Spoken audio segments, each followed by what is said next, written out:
Hello friends, आज हम communication का नेक्स्ट पार्ट करेंगे और इस पार्ट के अंदर मैं आपको मैक्रो फंक्शंस के बारे में बताऊंगी कि हम जब भी कम्युनिकेशन कर रहे हैं तो उसके क्या मैक्रो फंक्शंस रहेंगे।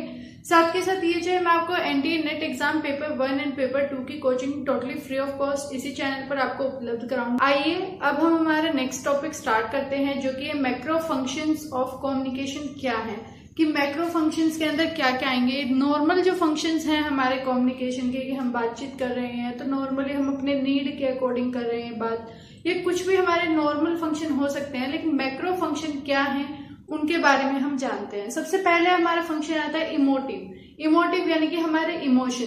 जो कम्युनिकेशन होगा वो हमारे जो भाव हैं यानी कि जो हमारे इमोशंस हैं उनको शो करेगा। तो फर्स्ट जो फंक्शन आता है वो है इमोटिव यानी कि शो योर इमोशंस। जब भी हम कम्युनिकेशन कर रहे हैं तो कम्युनिकेशन क्या हेल्प कर रहा है, हमें हमारे इमोशंस को शो करने में हेल्प करता है। हमारी जो भावनाएं हैं दूसरे के सामने हम उनको प्रकट कर पाते हैं अगर जो हम कम्युनिकेशन कर रहे हैं। नेक्स्ट आता है डायरेक्टिव फंक्शन क्या होता है, यानी कि किसी को निर्देश देना, कुछ काम करवाना। अभी मैं आपको बोल रही हूँ, आपको जो है इन क्वेश्चंस के आंसर देने होंगे, तो वो क्या है, डायरेक्टिव फंक्शन है, आपको वो देने हैं।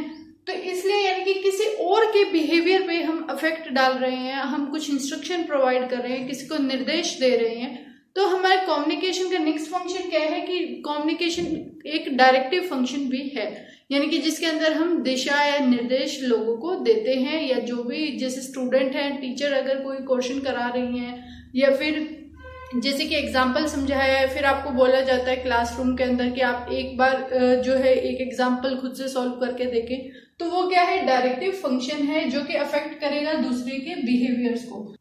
नेक्स्ट वन इज पैथिक, यानी कि इसके अंदर क्या होगा, हम सामाजिक जो हमारे समाज से जुड़े हुए लोग हैं उनको हम अपना निर्देश दे रहे हैं, हम इंस्ट्रक्शन दे रहे हैं, उनसे हम बातचीत कर रहे हैं। तो इसके अंदर क्या आएगा, use to communicate sociability more than information. यहाँ पर हम इंफॉर्मेशन की जगह पर हम सामाजिक रूप से जो है काम वगैरह करेंगे, इंस्ट्रक्शन वगैरह देंगे। यानी कि यहाँ पर जो है हम इंफॉर्मेशन नहीं देंगे कि आप, जैसे कि इंफॉर्मेशन ये होती है कि जैसे कोविड आया तो कोविड की वजह से कि आपके ये जो है हार्म हो सकते हैं, या फिर ये कारण है, या फिर ये सिम्टम है, ये क्या होता है, इंफॉर्मेशन देना होता है। यहाँ पर हम इंफॉर्मेशन नहीं देंगे। नेक्स्ट आता है पोएटिक के अंदर, यानी कि एस्थेटिक फंक्शन ऑफ लैंग्वेज। ये क्या है, एक एस्थेटिक फंक्शन है लैंग्वेज का, यानी कि ये क्या दिखाएगा, खुद के लिए हम बोल रहे हैं, हमारी लैंग्वेज कैसी है, ये उसको शो करने में हेल्प करता है। तो ये भी एक कम्युनिकेशन का फंक्शन है, यानी कि हम खुद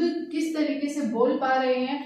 एस्थेटिक का यहाँ पर मतलब वैसे ब्यूटी होता है या फिर वैल्यूज वगैरह होता है, तो हमारी लैंग्वेज कैसी है। नेक्स्ट आता है रेफरेंशियल यानी कि message that construct to convey the information.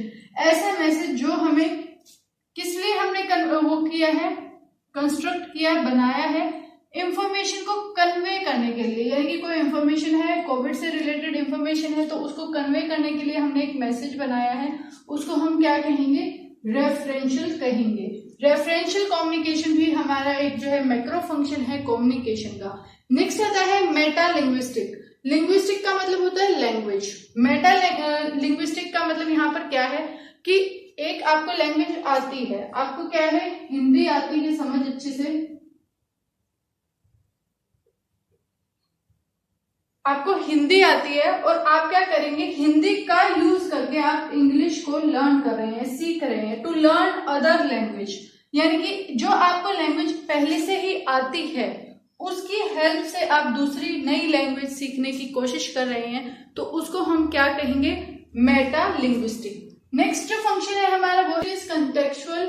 इसके अंदर क्या हुआ, creation a particular kind of context, यानी कि किसी पर्टिकुलर संदर्भ में होगी ये बात हमारी, जो भी हमारा मैसेज इंफॉर्मेशन होगा। तो ये भी हमारा नेक्स्ट मैक्रो फंक्शन है कम्युनिकेशन का। Next one is heuristic.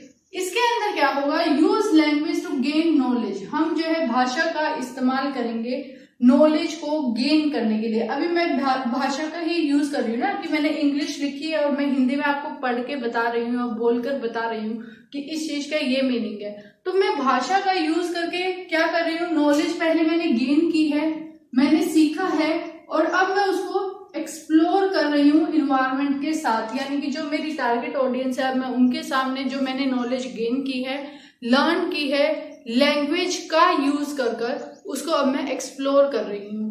Next आता है हमारा डिनोशन। डिनोशन क्या मतलब क्या होता है? लिटरल मीनिंग, यानी कि जो एक्चुअल डिक्शनरी के अंदर जो मीनिंग होते हैं वो हमारे क्या होते हैं? डिनोशन मीनिंग होते हैं। याद रखना, जो डिक्शनरी, डी से ही ये वर्ड बन रहा है, डी से डिनोशन, यानी कि जो लिटरल मीनिंग है, जो डिक्शनरी के अंदर किसी भी वर्ड का मीनिंग दिया गया है। अब जैसे कि हम वर्ड ही मान लेते हैं, इसका मीनिंग जो डिक्शनरी में दिया गया है। Next one is connotation. क्या होता है? एक्स्ट्रा मीनिंग, यानी कि जो हमारा मीनिंग डिक्शनरी में नहीं दिया हुआ और एक्स्ट्रा मीनिंग है कुछ, तो उसको हम क्या कहेंगे? कॉन्नोटेशन कहेंगे। जैसे कि स्नेक के बारे में बताया जाता है कि ये इविल है और ये डेंजर है, यानी कि इससे हमें खतरा है और ये खतरनाक है। तो ये क्या है? एक तरीके से दूसरे अलग मीनिंग इसके बताए गए हैं। जैसे कि अगर हम डिक्शनरी में स्नेक का मतलब देखें तो वो जो मीनिंग होगा डिक्शनरी के अकॉर्डिंग लिटरल मीनिंग होगा और उसको हम डिनोटेशन कहेंगे। और जो हमारा एक्स्ट्रा मीनिंग है, यानी कि स्नेक का एक्स्ट्रा मीनिंग इविल या फिर डेंजर, ये क्या है? हमारा कॉन्नोटेशन है। Next one is smiley. ये क्या होता है? Comparison between two dissimilar object using a word. किसी वर्ड का इस्तेमाल कर कर आप दो अलग अलग डिसिमिलर ऑब्जेक्ट थे।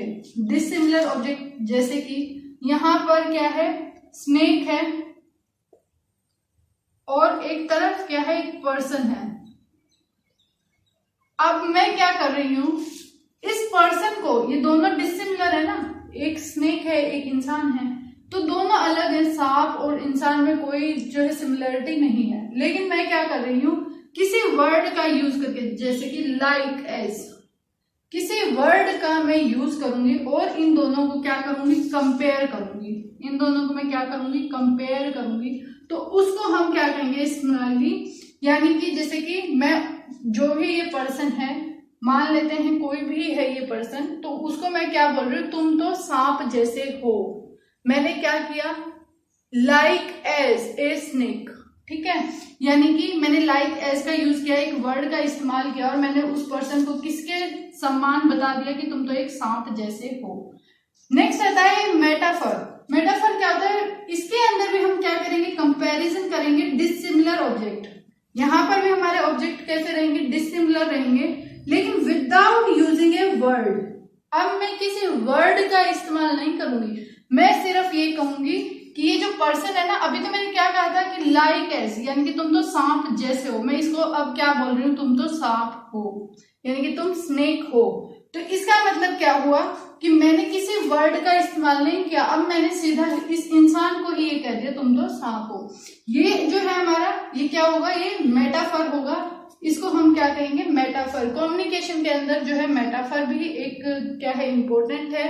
नेक्स्ट हमारा ये जो है स्माइली, यानी कि जिसके अंदर हम किसी वर्ड का इस्तेमाल करके किसी पर्सन को कंपेयर करेंगे, और मेटाफर यानी कि किसी वर्ड का यूज नहीं करेंगे और फिर भी हम कंपैरिजन कर रहे हैं दो डिसिमिलर ऑब्जेक्ट। याद रखना हमारे ऑब्जेक्ट कैसे हैं? दोनों डिसिमिलर हैं। तो ये कुछ हमारे मैक्रो फंक्शंस थे कम्युनिकेशन के। अगर आपको कोई भी डाउट है तो आप कमेंट में जरूर पूछें, अपने फ्रेंड्स के साथ ज्यादा से ज्यादा शेयर करें। And thanks for watching.